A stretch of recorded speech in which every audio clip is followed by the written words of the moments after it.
हम जो अपनी अपनी ज़रूरियात और ख्वाहिशात ज़िंदगी के हसूल की खातिर एक कोल्हू के बैल की मानंद एक ही दायरे में शब व रोज़ बसर करते हैं, वो नहीं जान सकते कि इस दायरे से परे भी कोई जहान मौजूद है। वो जहां जिसके चप्पा चप्पा में हुस्न है, तवाज़ुन है, जो अपने खालिक की सनाई और इस मसव्वरे हकीकी की जमालियाती सफ़ात का आईनादार है। हम में से कितने हैं जो रात के पिछले पहर उठकर इस मुसव्वर को याद करते हैं, जिसकी बदौलत दर हकीकत तस्वीर कायनात में तमाम रंग हैं, हुस्न है, तवाज़ुन है। ज़रा सा तरद्दुद, ज़रा सी कोशिश इस दुनियादारी के घन चक्कर, इस विशेष सर्कल से निकलने की कीजिए और फिर देखिए आपको अपने इर्द गिर्द ही कुदरत के बेशुमार शाहकार मिल जाएंगे, जिनको इस दौर की नफ्सा नफसी एक दूसरे से हर मैदान में सबकत ले जाने की दौड़ ने आपकी आंखों से ओझल कर रखा है। वो फटने से ज़रा पहले अपने कमरे की बालकोनी से वादी का मंजर, पूरी वादी तारीक व खामोश, मगर चरिंद परिंद, बहता पानी, चोटियों पर पड़ी बर्फ और इस बर्फ पे पड़ती सूरज की पहली किरणें अपने रब का जिक्र, इसकी तस्बीह में मसरूफ। सुबहान अल्लाह व बिहम्दिही सुबहान अल्लाहिल अज़ीम।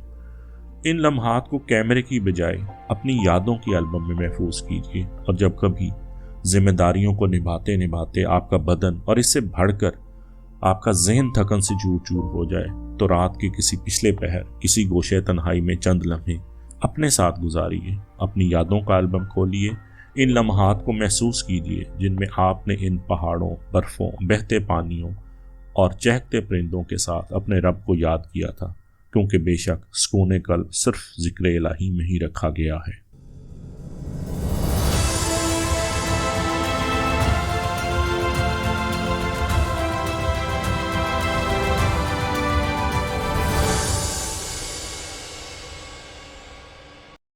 चलिए फिर हस्बे वादा आपको लिए चलते हैं सरफरंगा, क्योंकि आज उसका है इब्तिदाई दिन, पहला दिन, इफ्तिताही सरमनी।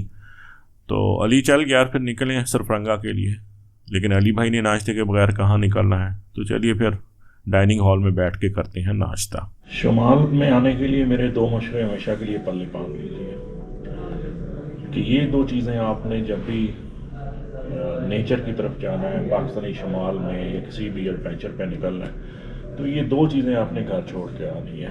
एक, आपकी अगर आप वेट रिड्यूस करने की कोशिश कर रहे हैं, कोई डाइट प्लान चल रहा है, तो इसको आपने जितनी डाइट करनी है वो घर से निकलने से पहले मुकम्मल कर लीजिए। इन दिनों में यहाँ आके डाइट करना अपने साथ ज्यादती होगी। और दूसरी चीज़ ये है कि तमाम बर्गर और मम्मी डैडी फैमिली पुना जो है वो घर का छोड़ के आइए, क्योंकि यहाँ पे नॉर्थ में अगर आके कैंपिंग के दौरान अगर आप पिज़्ज़ा, जंक फूड और बर्गर्स एक्सपेक्ट करेंगे और ख्वाहिश करेंगे कि आपको जो है वो शहरों के स्टाइल का फास्ट फूड और कॉन्टिनेंटल फूड और वो म्यार खुराक में खाने में मिल सके, तो वो नाइंसाफ़ी होगी। शुमाल में ये दोनों चीज़ें आप ना ही अपने साथ लाएं तो बेहतर है। और अगर आप इस सर्द सुबह में और जिसकी हिद्दत देती हुई धूप बड़ी मज़े की लग रही है और आपके बैकग्राउंड में बहता पानी हो और बर्फ़ को चोटियाँ हों, इनके साए में बैठकर अगर आपने चाय में डबो के पराठे ना खाए, तो फिर आप शुमाल करने क्या है।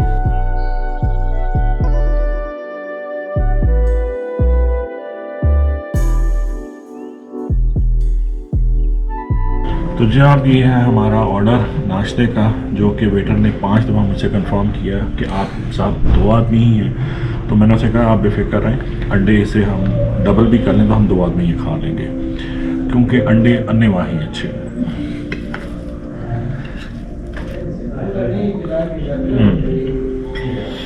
अब इसमें इनका पराठा जो है वो नहायत गैर सेहतमंद है,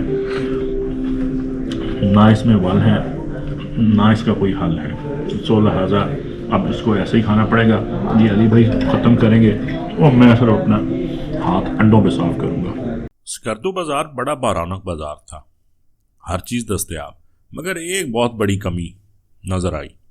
सारा बाज़ार गुजर गया, एक भी दुकान मुर्ग चनों या पूड़ी हलवे की नज़र नहीं आई। बड़ी ज़्यादती है वैसे लाहौर से आए मेहमानों के साथ। चल कोई कर नहीं खैर।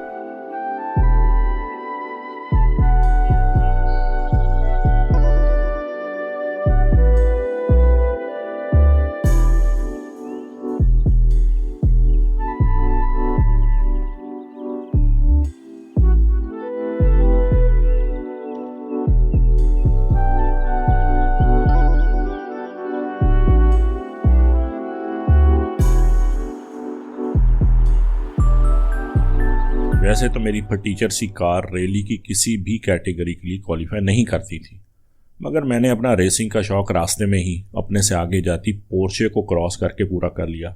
वो बाद में पता चला कि पोर्शे सुबह की चहलकदमी पर निकली हुई थी। सन की हम तो रेस में सीरियस थे ना आफ्टर ऑल।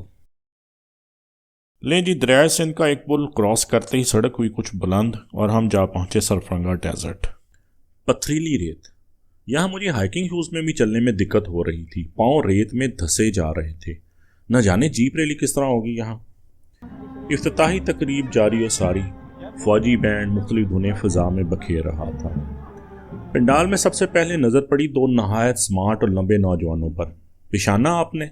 अगर आप इन्हें नहीं पहचानते तो आप पैदाइशी फूडी और टूरिस्ट तो हो सकते हैं, मगर सोशल मीडिया ज्वाइन की आपको लगता है आधा घंटा ही हुआ है।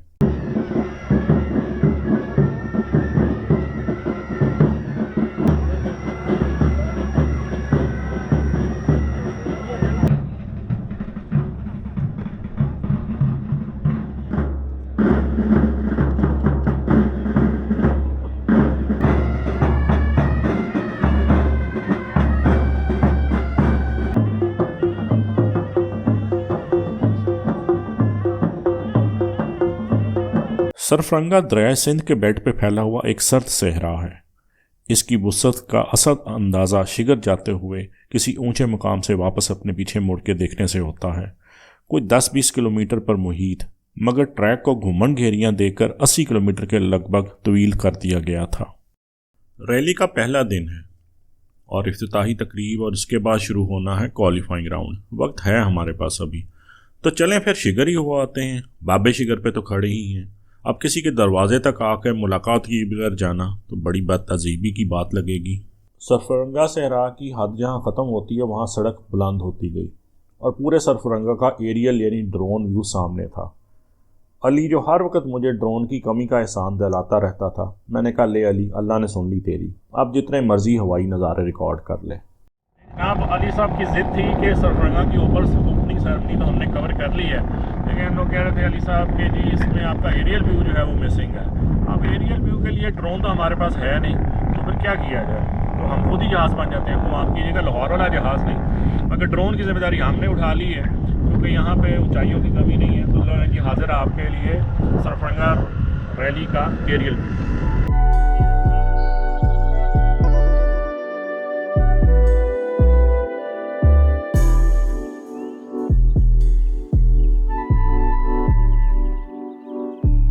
सरफरंगा से शिगर वैली कोई ज़्यादा दूर नहीं है। मेरा ख्याल कोई 10-15 मिनट में आ गया होगा, या फिर मनाजर इस कदर खूबसूरत दिलकश थे कि सफ़र का कुछ पता नहीं चला।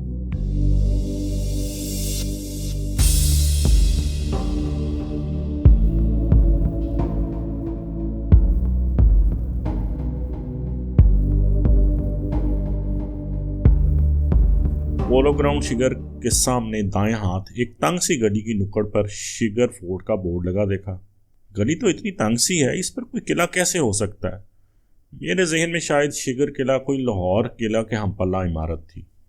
ज़रा आगे गए तो कदीम तर्ज की एक इमारत, दरवाजे पे विजिटिंग आवर्स ना लिखे होते तो मुझे शक भी ना होता कि ये शिगर फोर्ट है। शक मुझे फिर भी था।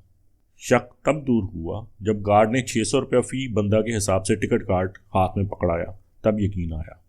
गार्ड ने गाइड की ऑफ़र की। दिल ही दिल में कहा क्या पिद्दी का शोरबा, ये छोटा सा किला, इसको देखने के लिए मुझसे जमांदरू टूरिस्ट और तारीखदान को गाइड की ज़रूरत पड़ेगी? चल अली, मैं तुझे दिखाता हूँ बलती तारीख और सकाफत। अली ने कुछ अगर मगर करने की कोशिश की, मगर मैं कहाँ सुनता था। मैं तो अपने फ़ख्र और घुमंड में नहायत एतमाद से इमारत के पहले ही ब्लॉक में घुस गया। सारा एतमाद, सारी फन्ने खानी निकल गई जब पता चला कि जिस दरवाजे को खोल के मैं अंदर नवादरात देखने जा रहा था वो शिगर फोर्ट होटल का प्राइवेट स्वीट रूम था। बस अल्लाह ने इज़्ज़त रख ली जो ऐन वक्त पर सिक्योरिटी गार्ड की चीख और दरवाजे के हैंडल पर लटकते डू नॉट डिस्टर्ब के डिस्प्ले कार्ड ने बड़े हादसे से रोक लिया, वरना किले की सैर का तो पता नहीं। शिगर जेल की सैर पक्की थी उस दिन। नहायत खसियाने से होकर वापस मुड़े और गाइड भाई को किला दिखाने की दरख्वास्त की।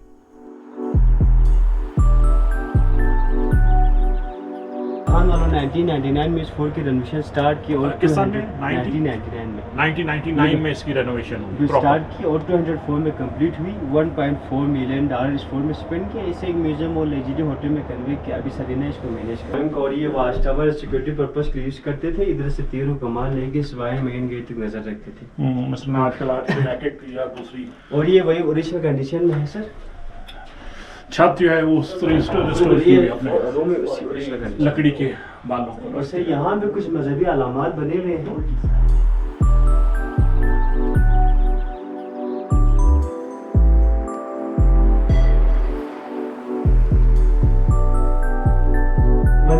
पत्थर को तराश के बर्तन बनाते थे। इसमें खाना बनाते थे, इसमें पानी स्टोर करते थे।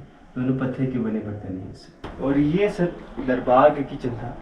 ये तवा रोटी पकाने के यूज करते थे। ये वाला अखरोट घुमाने के ऑयल लेने की नमक इस्तेमाल होती थी। ये स्टोन का बना कब ये दोनों लाइटिंग के लिए इस्तेमाल करते थे ऑयल लैम्प के तौर पर। और ये कुछ जेवरात है सर।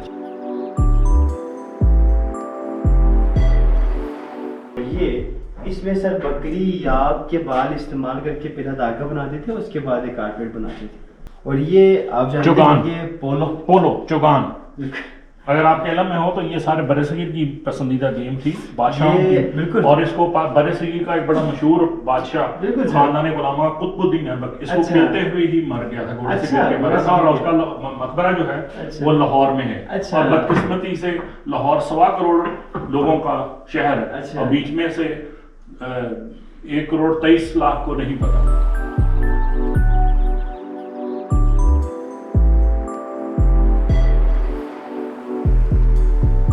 ये चाय शेकर सर आप जानते होंगे कश्मीरी चाय। कश्मीरी चाय को उबाल के इसमें डालते थे, फिर से छीलते थे, उसका रंग निकालने के लिए करते थे। अभी भी पीते हैं। हुक्का यहाँ भी चलता है। और ये समावार है। ये समावार लफ्ज जो है वो रशियन जुबान का है और रशिया से है, सेंट्रल एशियन से।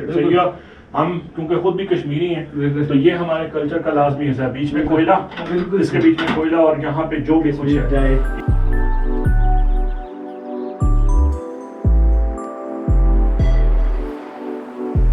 ले जी, रैली का दूसरा दिन यानी एक्शन डे, क्वालिफाइंग राउंड की तैयारियां अरूज पर। जीपों की इंस्पेक्शन जारी, इसके बाद टैगिंग। मैं हमेशा से फिल्मों में देखता और सुनता आया था कि अंग्रेज़ अपने ऑफ रोडर्स को बीस्ट यानी दरिंदा कह के पुकारते हैं। यार इतनी महंगी गड्डी, इतनी खूबसूरत, इसको वहशी दरिंदे से मिलाना कहाँ का इंसाफ है। आज जाकर भेद खुला। रैली में शामिल ऑफ रोडर्स ट्रक्स, जिन्हें उर्फ आम आम डाले पुकारते हैं, इस कदर भयानक और आवाज़ निरी गुराहट, बिल्कुल वो वाले बहू बिल्ले जिनसे डराकर माएँ अपने बच्चों को सुलाती थी पुराने वक्तों में कि सो जा वरना बहू बिल्ला आ जाएगा।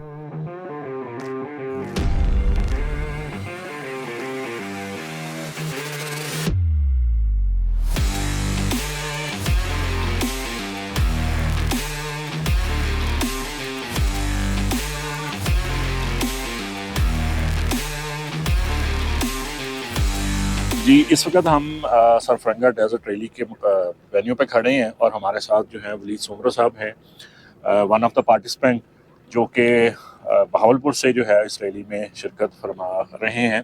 अब हम इनसे थोड़ा सा फॉर्मेट पूछेंगे, मेरे जैसे लेमैन के लिए या आम आवाम के लिए, ये जो लोग रैली से वाकिफ इसके फॉर्मेट से नहीं वाकिफियत रखते, उनके लिए ये हमें थोड़ा सा ब्रीफ करके बताएंगे कि इसमें कितनी कैटेगरीज हैं, कितनी किस्म की गाड़ियाँ इसमें शामिल होती हैं, किस किस्म के ड्राइवर कौन हैं, ग्रुप्स हैं, प्राइवेट हैं, और गाड़ी की किस्म के हवाले से भी इसमें कौन सी किस्म की गाड़ियाँ इसमें शामिल होती हैं। जी वली भाई आप। सर बेसिकली ये जो स्टार्ट हुआ है और हमारा तो दो कैटेगरीज में ये डिवाइड होता है। एक स्टॉक होती है, एक प्रीपेड होती है।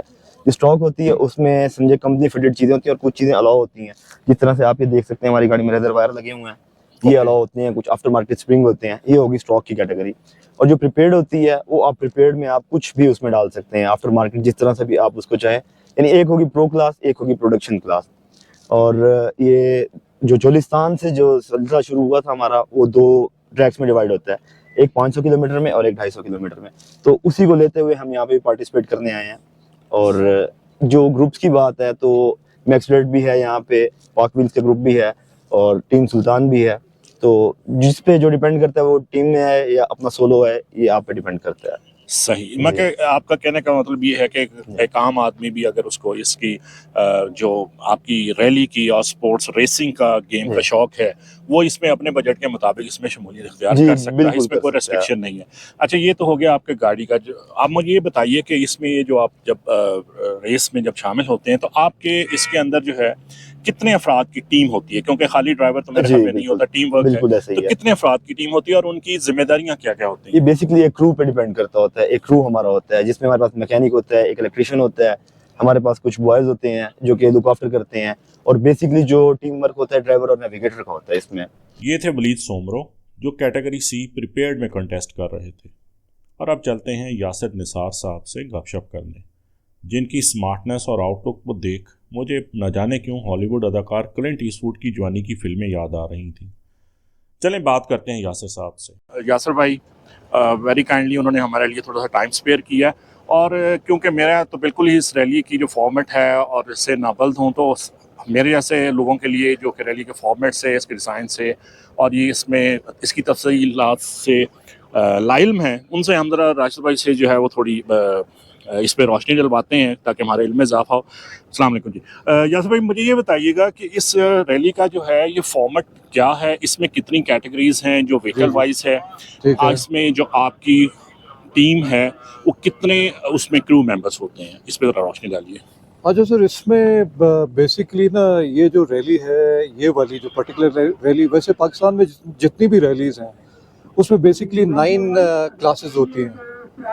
4 प्रोडक्शन कैटेगरी की होती हैं और 4 स्टॉक कैटेगरी की होती हैं। इनकी डिवीजन होती है engine CC wise. Okay, like first होती है लाइक कैटेगरी डी जो है लाइक फॉर 1800, ठीक है, अप टू 1800 टू अराउंड 2700 जो है ना इज लाइक कैटेगरी सी आ जाती है। Then 2700 onwards up to 3400 is category B आ जाती है, एंड देन उसके बाद ओपन कैटेगरी शुरू हो जाती है। ओके। अच्छा, अब इसमें स्टॉक में और प्रोडक्शन में फ़र्क ये आता है कि स्टॉक वो होती है जो कि जब फैक्ट्री ने गाड़ी बनाई, ठीक है जी, उसके अंदर सिर्फ एक चीज़ चेंज करने की इजाज़त होती है आपको, सस्पेंशन, क्योंकि रैली सस्पेंशन और स्टॉक सस्पेंशन वो रैली नहीं कर सकती। मतलब you are likely to like break your car something else, तो जो है ना वो थोड़ा सा लिफ्ट चाहिए होता है, थोड़ा सा जो है ना आपको मतलब हैंडलिंग बेहतर के लिए रिजर्वायर शॉक्स चाहिए होते हैं, ताकि ये कि आपकी थ्रू आउट जो है ना वो ड्राइव जो है ना उसकी जो हैंडलिंग है वो बिल्कुल परफेक्ट इन ऑर्डर है। अच्छा जी, इसके बाद एक ना इसमें जो 9th कैटेगरी होती है वो विमेन कैटेगरी होती है, ठीक है। अच्छा, उसमें वो टॉप ऑफ द लाइन होती है, बिल्कुल कह लें top of the line category है जी, ठीक है जी। अच्छा, अब इधर सरफरंगा में बेसिकली जो ट्रैक है that is for around 65 kilometres है ना जी। लेकिन है it's like thick of the sand, ठीक है जी, और बड़ा लैंडस्केप बहुत अच्छा है, ठीक है। यही 9 कैटेगरीज जो है ना, production, stock and women category, ठीक है। ये बेसिक कैटेगरीज आप 3, हाँ बेसिकली ये 3 कैटेगरीज हैं, उनकी आगे सब डिवीजन है, ठीक है। तो अब ये है कि this is how they will be like conducting. अभी आज क्वालिफाइंग ट्रैक पे हम तकरीबन 3 किलोमीटर का ये है ट्रैक, ठीक है। ये बेसिकली आपका जो फाइनल डे के लिए जो फायरिंग ऑर्डर है, जो सारी गाड़ियां जब एक साथ निकलेंगी, ठीक है जी, ये उनका फायरिंग ऑर्डर जो है ना वो करेगा, एक सेट करेगा। जो हमारा टाइम आज होगा उसी के अकॉर्डिंगली हम जो है ना वो पीछे से निकलेंगे। सही, क्वालिफाइंग राउंड में ही पूरे ट्रिप के पैसे पूरे हो गए। क्या ताकतवर मशीन्स और इससे भी बढ़कर माहिर तरीन इनको चलाने वाले ड्राइवर। इस कदर थ्रिलिंग तजर्बा के मुझ जैसे बंदे का दिल कर रहा था पार्किंग से अपनी फटीचर कार निकाल लूँ और मैं भी ट्रैक पे डाल लूँ। शायद स्लो साइकिलिंग टाइप कोई कैटेगरी यहाँ भी हो। मेरा सिर्फ देखने से ये हाल कि दिल की धड़कन तेज तर, तो न जाने कार के अंदर बैठे टीम मेंबर्स का क्या हाल होता होगा। पक्का अज़म किया अगले साल कोई ऐसी कार लूँगा जो किसी कैटेगरी में शामिल हो सकती हो, नहीं तो कोई कैटेगरी अपने जैसे गरीबों के लिए भी शामिल करवाएंगे, सुनील मंच साहब से कहकर। रैली के नताइज जब सामने आए तो वलीद सोमरो अपनी कैटेगरी में अव्वल और यासिर साहब अपनी कैटेगरी में दोम रहे। बावजूद इसके कि इनका एक व्हील कार से अलग होकर सहरा की सैर पर निकल गया, मगर हमारे काउबॉय ने बगैर एक टायर 3 पहियों पर ही ना सिर्फ ट्रैक पूरा किया बल्कि दोम भी रहे। वाह, मोहब्बत है मुझे उन जवानों से जो 3 पहियों पर भी करते हैं ट्रैक पूरा। अगली दफ़ा रैली के बाहर एक स्टॉल मेरा भी होगा जिस पर लिखा होगा इंटरव्यू करवाइए, रैली में पोजीशन पाइए। अजहर अली शाह रेली वाली सरकार, ट्रिप का खर्चा तो निकले किसी तरह। अब कहते हैं सरफरंगा को खुदा हाफिज, क्योंकि कोई और भी हमारी राह तक रही है, किसी और वादी में। जी नहीं, किसी और तरफ ध्यान ना जाए आपका। इस उम्र में सिर्फ राकापोशी ही मेरा इंतज़ार कर सकती है।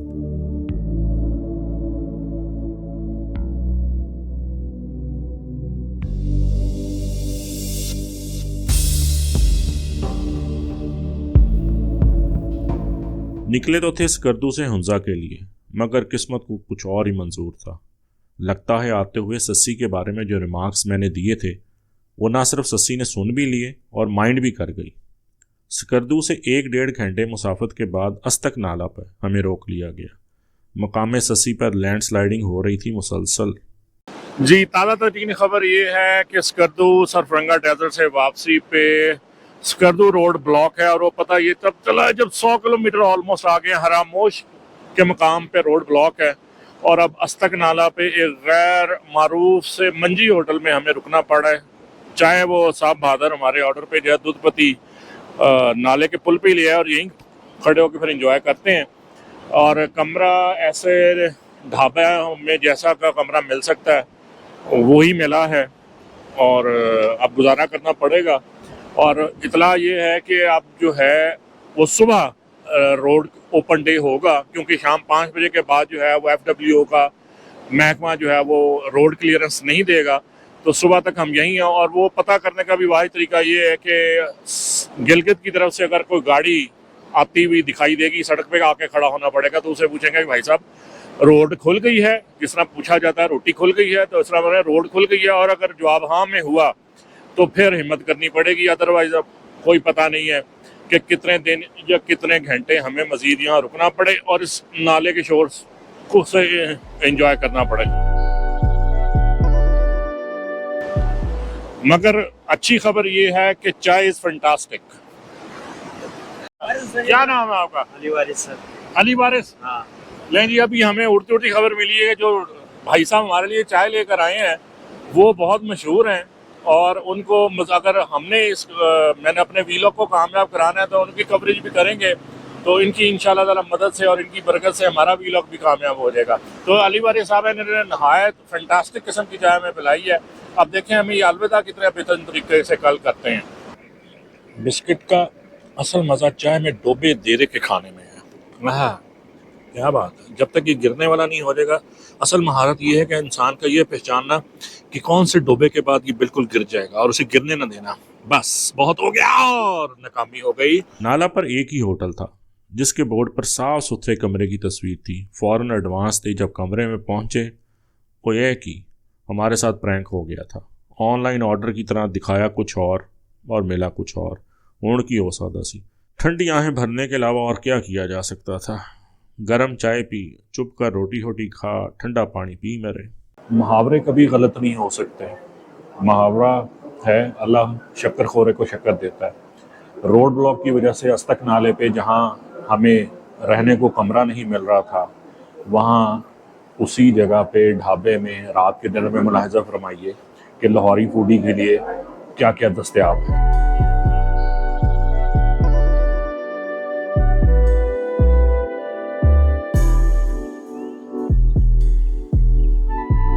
सो जो है जैसा है की बुनियाद पर जो कुछ दस्तयाब था इसको खूब एंजॉय किया हमने, क्योंकि it's part of the game. करना एडवेंचर हो तो रातें नाले किनारे नाले का शोर सुनते मंजी पे गुजारनी ही पड़ती हैं, एक नई सुबह की उम्मीद लिए जिसमें पुरुमीद पुरअज़म हम फिर से सुए मंजिल हो सकें।